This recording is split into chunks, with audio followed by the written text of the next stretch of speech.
বাংলায় এবার নজর রাখতেই হয়, কারণ কন্যাশ্রীরা এবার লাঞ্ছিত হচ্ছে সেই বাংলাতেই। কারণ ল কলেজের ছাত্রীকে গণধর্ষণ, আর এই গণধর্ষণের প্রতিবাদে গর্জে উঠেছে কংগ্রেস, মহিলা কংগ্রেসের নেতৃত্বে রাস্তা অবরোধ দুর্গাপুর গ্যামন ব্রিজে। দুর্গাপুর স্টেশন রোড অবরোধ করে বিক্ষোভ দেখাতে শুরু করেছে মহিলা কংগ্রেসের পক্ষ থেকে। ল কলেজের ছাত্রীর উপর পাশবিক অত্যাচারের বিরুদ্ধে প্রতিবাদ। গ্যামন ব্রিজের কাছে Durgapur station road Gammon bridge অবরোধ করে বিক্ষোভ দেখাতে শুরু করেছে জেলা কংগ্রেসের নেতৃত্বরা। শনিবার সকালেই জেলা মহিলা কংগ্রেসের তরফে দুর্গাপুর স্টেশন অবরোধ করে বিক্ষোভে সামিল হয়েছেন তারা। গোটা বিষয় নিয়ে কি অভিযোগ রয়েছে আজ শুনুন। দেখুন, পশ্চিমবাংলার একজন প্রথম মহিলা মুখ্যমন্ত্রী হয়েছিলেন মমতা ব্যানার্জি। তার প্রতি পশ্চিমবাংলার মহিলাদের ভরসা ছিল যে এবার বোধহয় মহিলারা পশ্চিমবঙ্গে সুরক্ষিত থাকবে।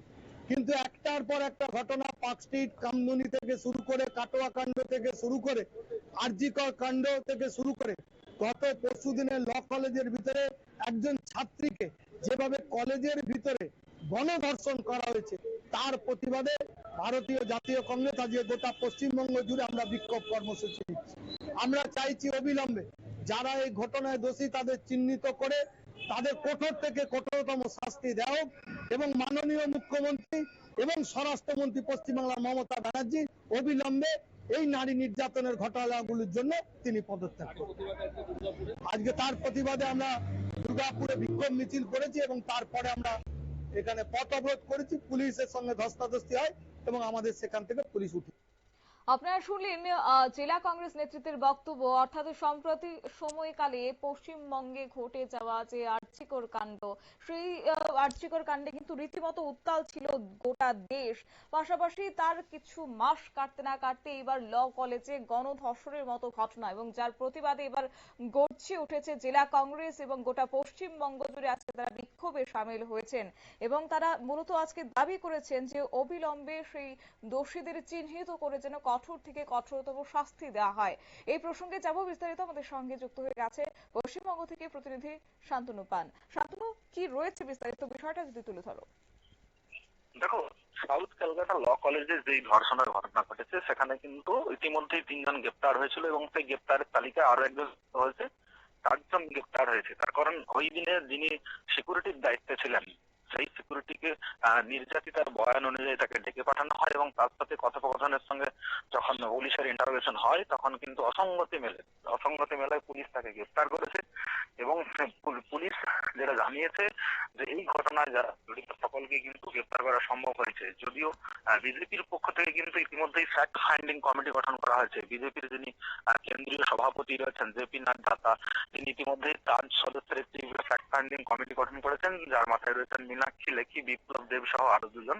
তারা আসবেন, এসে সমস্ত বিষয়টি খতিয়ে দেখে একটি রিপোর্ট জমা করবেন জেপি নাড্ডার কাছে, এমনটা আমরা জানতে পারছি বিজেপি সূত্রে। পাশাপাশি সবাই জানিয়ে রাখবো যে সুকান্ত মজুমদার সহ বিজেপির যারা রাজ্য যখন মিছিল শুরু হয়, অর্থাৎ দক্ষিণ কসবার থেকে শুরু করে যখন গড়িয়াহাটের দিকে মিছিল যায়, পুলিশ তখন কিন্তু মিছিল তাদেরকে আটকায় এবং সেখানে পুলিশের সাথে বিজেপি কর্মীদের ধস্তাধস্তি শুরু হয়। সেখানে সুকান্ত মজুমদার সহ বিজেপি যারা কর্মী সমর্থক ছিলেন তাদেরকে গ্রেফতার করে নিয়ে যায় পুলিশ।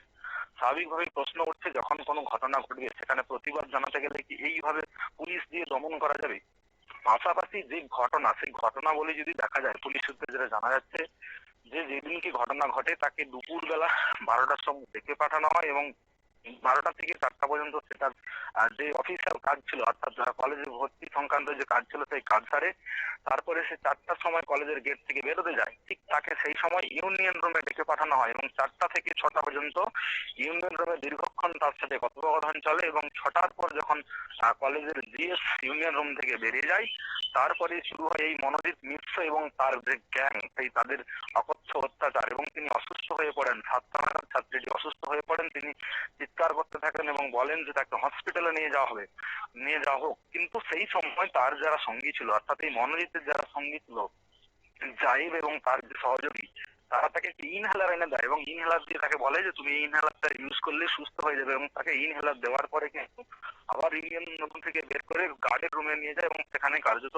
তাকে গণধর্ষণ করা হয়, এমনটাই কিন্তু অভিযোগ উঠছে। এবং সেইখান থেকে তাকে যখন ছাড়া হয়, অর্থাৎ রাত 10টা, 7টা থেকে রাত 10টা দীর্ঘ 3 ঘন্টা ধরে তার উপর অত্যাচার হয়। তিনি কার্যত একেবারে অসুস্থ হয়ে পড়েন এবং তাকে সেখানে রেখে দিয়ে চলে যাওয়া হয়। তিনি কোনো মতে সেখান থেকে বেরিয়ে আসেন এবং বাবাকে ফোন করেন।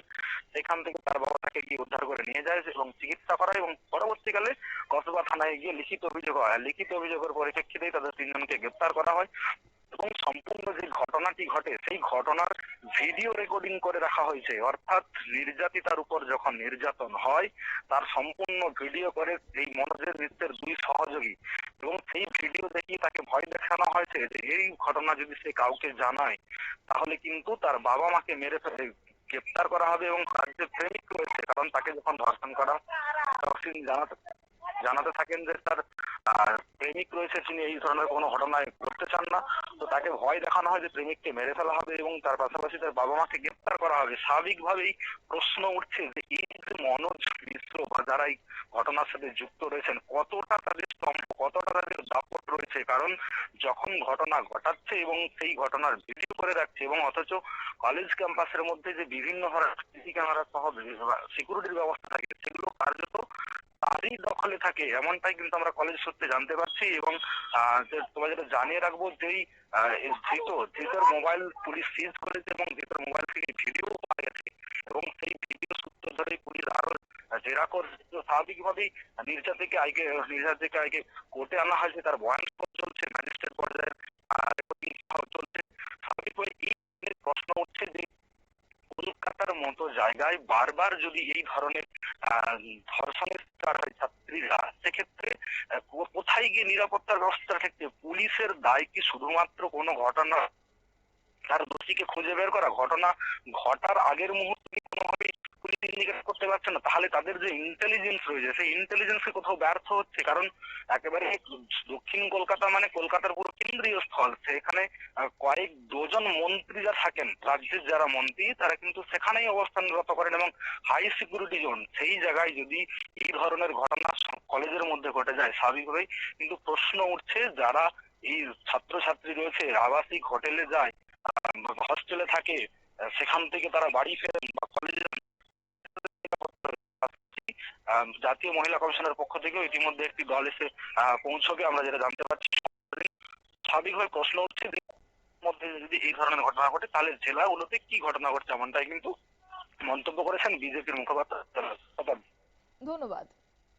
আপনারা শুনলেন আমাদের প্রতিনিধির বক্তব্য এবং বিস্তারিত তথ্য তুলে ধরেছে, যেখানে কন্যাশ্রীরাই এবার বাংলাতে লাঞ্ছিত হওয়ার মতো ছবি ধরা পড়ছে। একের পর এক ধর্ষণ এবং অপরাধমূলক ঘটনা ঘটে পশ্চিমবঙ্গে, কিন্তু তারপরেও কেন চুপ রয়েছেন বাংলার মুখ্যমন্ত্রী? প্রশ্ন কিন্তু সরাসরি আজ জেলা কংগ্রেসের পক্ষ থেকে তুলে ধরা হয়েছে এবং একই সঙ্গে তারা আজ রাস্তা অবরোধ যখন করেছেন, বিক্ষোভ দেখাতে শুরু করেছেন, তখনই পুলিশের দ্বারা হেনস্থার শিকার হতে হয়েছে বলেও কিন্তু একটা অভিযোগ উঠে আসছে। যদিও আগামী দিনে সেখানে বাংলার পুলিশ প্রশাসন এই গণধর্ষণ মামলায় যারা অভিযুক্তরা রয়েছেন তাদেরকে চিহ্নিত করে গ্রেপ্তার করতে সক্ষম হয় কিনা সেদিকে অবশ্য তাকিয়ে রয়েছে সংশ্লিষ্ট মহল। নিয়ে নিচ্ছি ছোট্ট একটি বিজ্ঞাপন বিরতির সঙ্গে থাকুন।